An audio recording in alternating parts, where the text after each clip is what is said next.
Você vai ouvir agora uma palavra com o pastor Erinaldo Silva. Capítulo 36, versículo 24 de Gênesis, diz assim: esses são os filhos de Zibeão, Aiá e Aná. Este é o Aná que achou as fontes termais no deserto, quando apacentava os jumentos de Zibeão, seu pai. Vamos ler de novo? Vamos, para você memorizar, que isso aqui é muito importante. Tem uns nomes meio estranhos aí, mas eu preciso que você memorize. Esses são... Você vai ouvir agora uma os palavra filhos de Zibeão, com o pastor Erinaldo Aiá Silva e Aná. Este é o Aná que achou as fontes termais no deserto, quando apacentava os jumentos de Zibeão, seu pai. E você diz amém. Amém. Queridos, podem sentar, os que estão em pé. Hoje é um culto de Santa Ceia, e eu já ministrei uma palavra a última vez que estive aqui sobre o sangue, e vamos deixar hoje a critério do nosso pastor, que vai ministrar no final. E eu gostaria de compartilhar essa palavra que Deus colocou no meu coração, que é relacionada justamente à família. Uma das coisas que a gente entende à luz da Bíblia mais sagrada que existe é a família. Uma família unida, apesar de não existir perfeição numa família, sempre vai ter algumas antipatias entre familiares, vai ter... Algumas famílias mais modernas têm até briga, mas uma família que se entende tem resultados extraordinários. É interessante que o primeiro milagre público de Jesus, ele fez em uma festa em Canaã da Galileia, em um casamento, para mostrar o valor que existe no ciclo familiar. Um casal que estava se unindo pelos laços do sagrado matrimônio, convidam Jesus, e Jesus manifesta o seu milagre, o seu primeiro milagre público, e que se tornou notório. Jesus poderia ter feito o milagre no templo, porque tinha muita gente, mas ele fez num lugar restrito, em um casamento onde existe um número seleto de pessoas. E o texto que nós lemos aqui nessa noite está falando o nome, pelo menos 3 nomes estranhos. O nome de um homem chamado Zibeão. Eu tenho 53 anos, eu não conheço ninguém com esse nome, pastor. Zibeão. Tem outro nome aqui chamado Aiá, eu também não conheço ninguém com esse nome. E eu conheço bem as mulheres com o nome de Ana. Agora o homem chamado Aná, eu também não conheço nenhum. Eu li esse texto com vocês porque o texto está nos contando uma história bem interessante de algo que aconteceu na vida de um homem que não estava projetando aquilo para acontecer. A nossa vida, irmãos, nós como pai de famílias, como cidadão, às vezes até como empreendedor, nós somos estrategistas, nós temos projetos, nós fazemos plano. Nós fazemos plano para os filhos, do futuro e tantas outras coisas. E alguns dos nossos planos acontecem com excelência e perfeição. Mas existem planos que a gente fez, que não aconteceu. E talvez alguns desses planos, de alguns dos nossos projetos de vida, não vão acontecer. Por quê? Porque Deus tem 2 tipos de vontade. Eu quero que você guarde isso aqui. Deus tem uma vontade chamada de vontade permissiva. Que vontade é essa? Deus permite que eu faça, mas não aprova.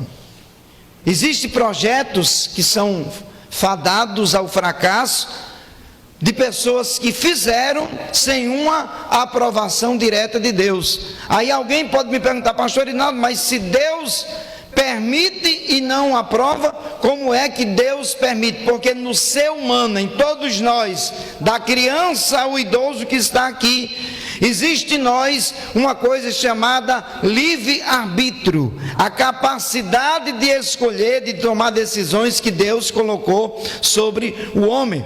O homem é um ser diferente do animal. O animal, por ser um animal irracional, por mais inteligente que alguns animais domésticos sejam hoje, mas não chegam à capacidade do ser humano. O ser humano, por mais que o QI dele seja baixo, mas ele tem uma capacidade diferente do animal. Ele tem poder de escolha, de tomar decisões, e é por isso que, por ser o homem atribuído com essa bênção do livre-arbítrio, ele pode tomar algumas decisões que às vezes lhe dão prejuízo. Então a primeira vontade de Deus é vontade permitiva. A segunda vontade de Deus para a vida do ser humano é chamada de vontade diretiva. Que tipo de vontade é essa? Deus permite e Deus aprova. Deus permite e Deus aprova. E eu vou liberar uma palavra profética nessa tribuna. Há pessoas neste culto que me faz saber Deus através do Espírito Santo, que estão debaixo da vontade permissiva e diretiva de Deus, e alguns projetos vão ser concretizados por causa da vontade diretiva de Deus. Se você crê, levante a sua mão e dê um glória para aquele que vive e reina para sempre. Agora, a vontade permissiva de Deus, às vezes, ela acontece de forma surpreendente. Você não projeta ela, porque tem coisas que Deus permite acontecer na vida da gente por causa das nossas ideias, dos projetos, mas tem coisa que Deus chega e faz sem a ajuda do homem, para o nome dele ser glorificado. O texto que lemos aqui está contando a história desse homem chamado Zibeão, que tinha 2 filhos. O primeiro, Aiá, que era o primogênito. Para quem não sabe, o primogênito, ele tinha direito a 70% da herança do pai. O mundo antigo funcionava assim. O primeiro filho era o queridinho da família, e ele já sabia, podia ter mais 10 filhos, que as famílias antigas eram numerosas, e algumas tinham poucos, igual esse homem chamado Zibeão, mas o primogênito já sabia que tinha direito a 70% de toda a herança do pai. Então, essa família composta por esses 3 homens, o pai Zibeão, o primeiro filho Aiá e o segundo filho Aná. A Bíblia está dizendo aqui para a gente que esse moço chamado Aná achou algumas fontes de águas termais no deserto, quando pastorava ou cuidava dos jumentos do seu pai Zibeão. Eu fiz algumas pesquisas, pastor Celso, para entender a cultura dos moradores nesta região, e era interessante que eles andavam quilômetros para pastorear o jumento. Irmãos, quem já trabalhou como eu na área rurícola, eu sou filho de camponês, eu posso dizer com propriedade que um dos animais mais difíceis de se lidar é o jegue. O jumento, o animal de carga, que alguns lugares chamam de asninho, ele é trabalhoso. Eu trabalhei numa fazenda, mas o meu falecido pai, nós tínhamos 3 jumentos nessa fazenda. E o jumento mais bonito, um pretinho que tinha lá, a gente chamava ele de limão.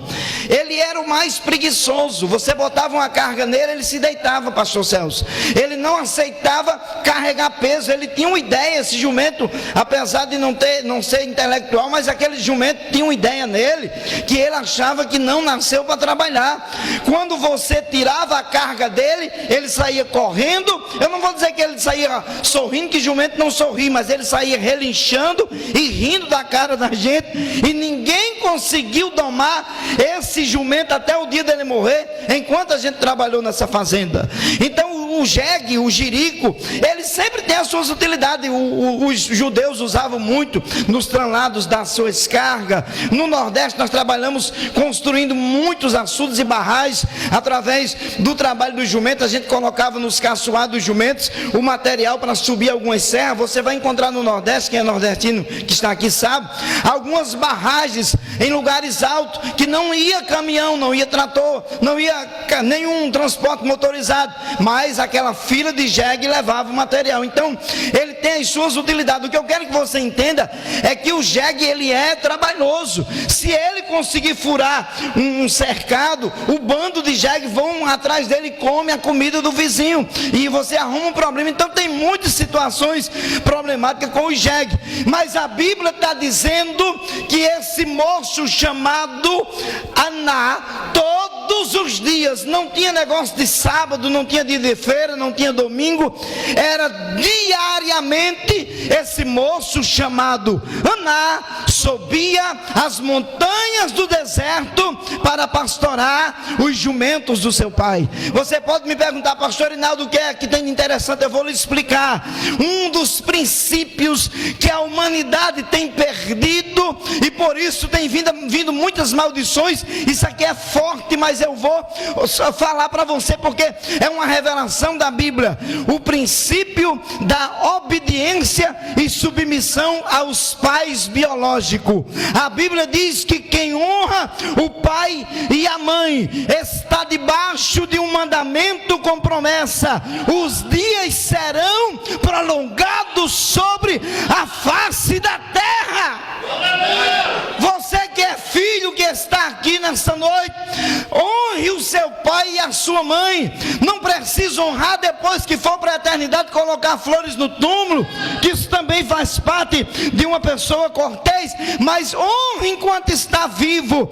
Eu tenho a minha mãe com mais de 80 anos de idade, eu sou casado, tenho a minha família, a minha vida particular, mas eu duvido um mês que eu não mando ajuda de custo para minha mãe que é viúva. Por que eu faço isso? Porque eu sei que honrar pai e mãe é uma promessa da Bíblia Sagrada, a palavra do Deus Todo-Poderoso.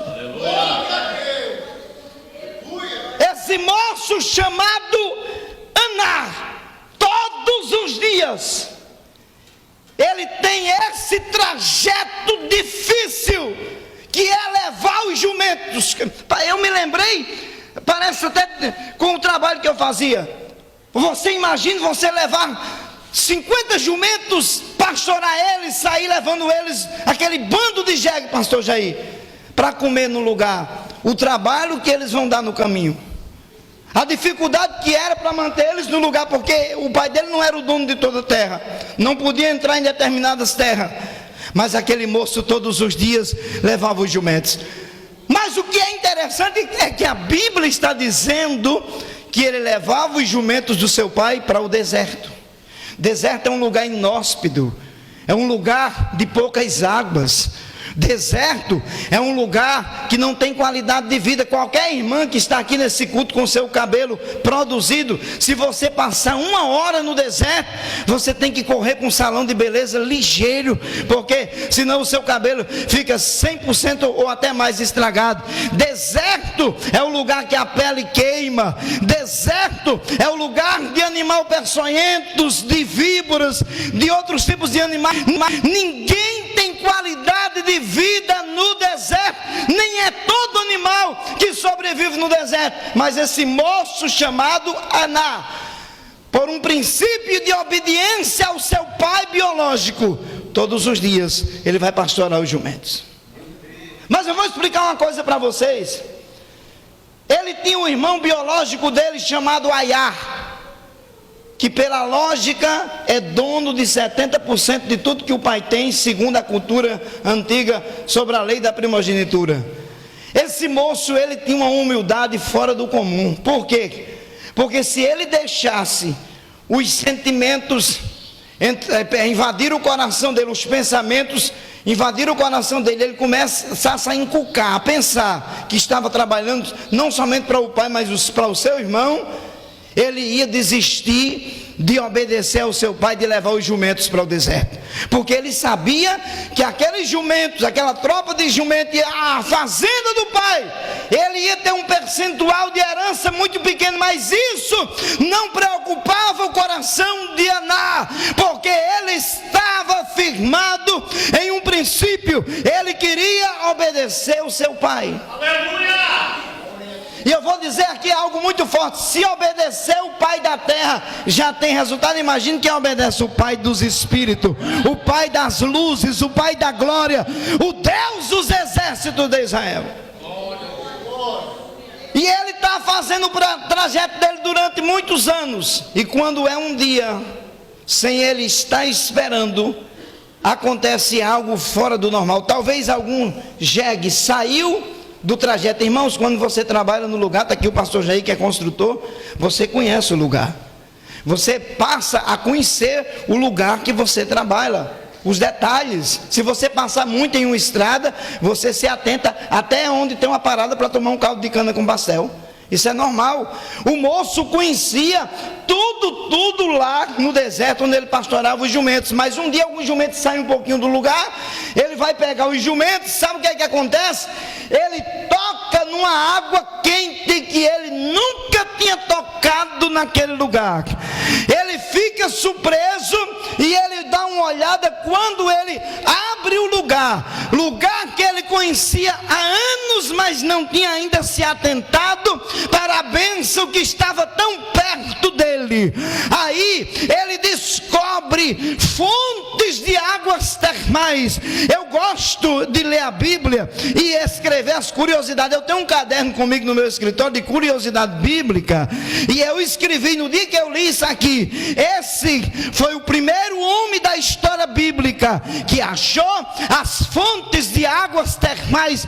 E naquela época desse moço chamado Aná, não existiam bons médicos, a medicina era escassa. E quando ele descobriu as águas termais no deserto, ele se tornou um empreendedor, ele se tornou um homem riquíssimo, ele se tornou um camarada abençoado, porque fez a descoberta de algo, simplesmente porque não desistiu de um princípio: obedecer ao seu pai, fazer aquilo que estava determinado.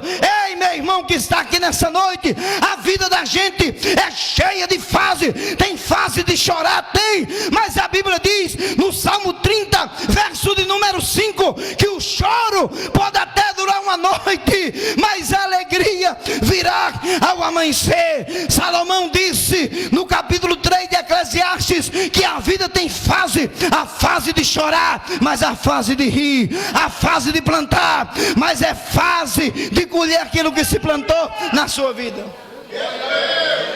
Vocês acham que Aná foi todos os dias feliz? Pastorar jumento, ter trabalho com jumento. Quantos dias esse moço chegou cansado em casa? Mas lá em cima tinha alguém vendo, tinha alguém contemplando.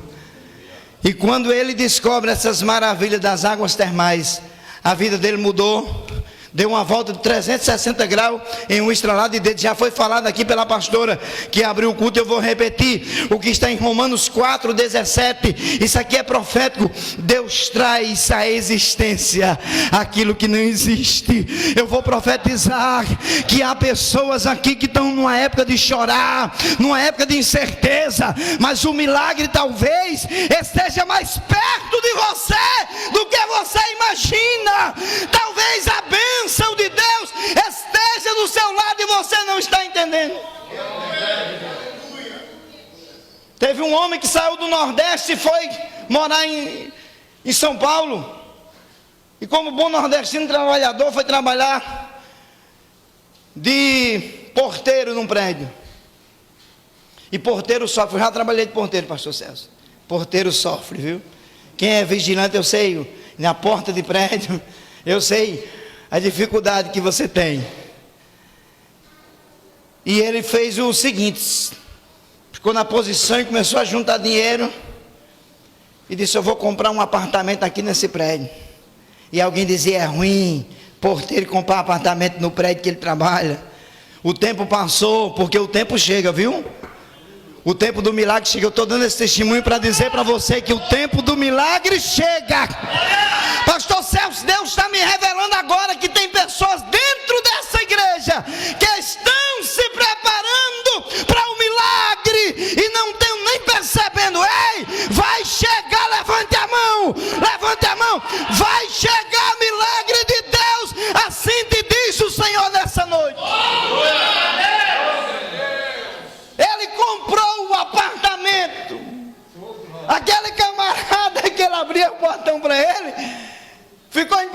perguntaram: poxa, você comprou um apartamento? Comprou em 300 meses? Não, comprei à vista. E começou a se destacar no condomínio, e fizeram eleição e promoveram ela síndico. Ele disse: agora aqui quem manda é eu. Eu estou dizendo isso para você, irmão. Suporte o tempo da portaria, viu? Suporte o tempo de cuidar do jegue. Ei, Deus trabalha em lugares difíceis. Deus trabalha em trabalhos difíceis. E Deus trabalha até na vida de pessoas difíceis. Deus está trabalhando por você. Há uma profecia de Isaías 64, versículo 4, que diz assim: Deus trabalha em favor daqueles que nele espera. Se você está esperando em Deus, eu tenho até dó do inferno. Deus está trabalhando por você. Você pode dizer: mas é um ser insignificante, tão pequeno. Irmão, quem decidiu trabalhar por você foi Deus. Foi Deus quem decidiu trabalhar por você. Deus tem, você já viu que Deus tem honrado o povo dele? Deus tem colocado em lugar de destaque. Aonde você chega tem um crente. Tem crente prefeito, tem crente empresário, tem crente jogador de futebol, tem crente lá na faculdade. Aonde você chega tem crente servindo a Jesus. Deus tem colocado em lugar de destaque. Eu vou voltar aqui para a mensagem e vou encerrar. Os dias da bênção de Aná chegaram. Quem viu ele pastorando o jumento, nos dias seguintes começaram a ver Aná trabalhando, cuidando agora das suas fontes de águas termais e abençoando muitas pessoas. É isso que vai acontecer com você. Fique de pé, com permissão do pastor, que eu não quero me prolongar muito, para dar tempo à celebração da ceia. Ei, eu quero dizer para você que o tempo de celebrar o milagre chega. Salmo 34, 19, é a Bíblia que diz que muitas são as aflições de um justo, mas o Senhor as livra de todas. Eu quero orar por você. Eu quero orar por você que está na posição de Deus para receber um milagre. Quero orar por você que está se posicionando para receber um milagre. Quero orar por você nessa oração. Você que está trabalhando num lugar difícil. É tempo de andar pelo deserto, mas vai passar. Vai, Deus vai lhe dar calma, vai lhe dar paciência. Amanhã você vai chegar no trabalho cheio de energia, dizendo: Deus me colocou aqui, Painho me colocou aqui, e aqui é o lugar em que o pão vai para minha casa. Mas um dia Deus vai mudar a minha sentença. Ah, meu Deus, tem gente aqui que Deus está me dizendo que é só um tempo, é só uma fase. Vai ter mudança de Deus na sua vida. Enche esse ambiente, enche esse lugar. Oh, glória!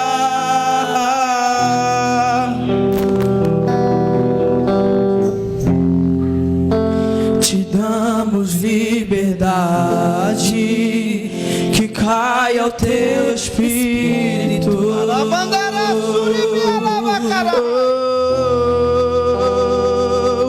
E vem fazer o que nem o homem fez. Vem fazer. Espírito de Deus está aqui. A história nunca viu nem cumpriu, descrito em Joel.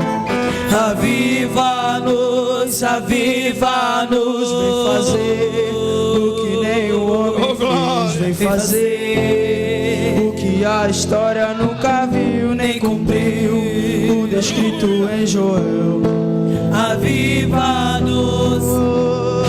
Aviva, meu Deus, aviva a tua obra.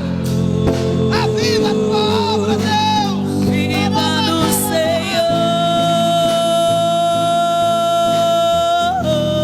Enquanto você adora, Deus trabalha por você. Enche esse ambiente, enche esse lugar. Levante a mão. Levante a mão para adorar. Levante a mão para adorar Ele. Ele está na casa. Te damos liberdade, que caia o teu espírito.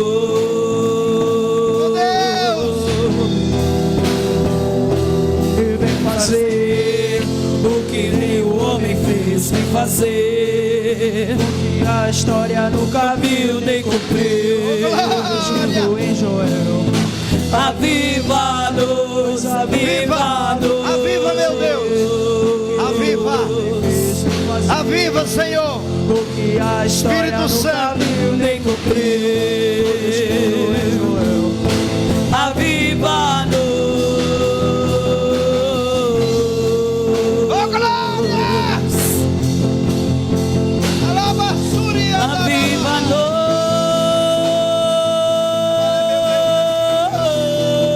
A terra clama, clama.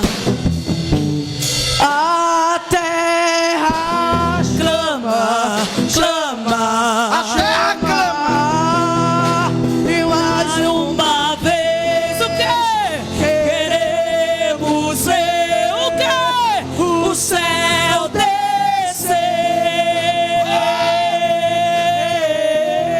A terra clama, clama. A terra chama, chama, chama. Mais uma vez o que? Queremos ver o céu descer.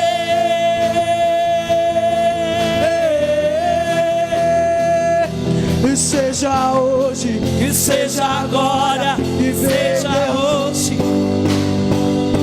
E seja hoje, seja a glória. Vem derrama o teu Espírito. Seja hoje, seja agora. Vem derrama o teu Espírito. Eu quero orar por você. Hoje, seja agora. É agora. Vem derrama. Derrama, Jesus.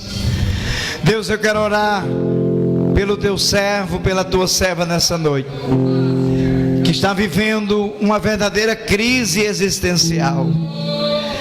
Esta pessoa, meu Deus, que está enfrentando uma das fases mais difíceis da vida, da forma que esse moço chamado Anás estava enfrentando. Mas o Senhor já falou nesta noite que vai mudar sentença, que vai mudar cativeiro. O Senhor já falou que está trabalhando de forma extraordinária por pessoas que estão neste culto. E eu tenho certeza que o choro que está durando uma noite vai se transformar na alegria de amanhã. Esta é a tua igreja, é o teu povo, os teus filhos. Eu oro por eles e na qualidade de servo do Senhor eu ministro a bênção que vem do Senhor, a bênção que vem de repente, que vem de surpresa, que vem das tuas mãos, em nome de Jesus, amém. Graças a Deus.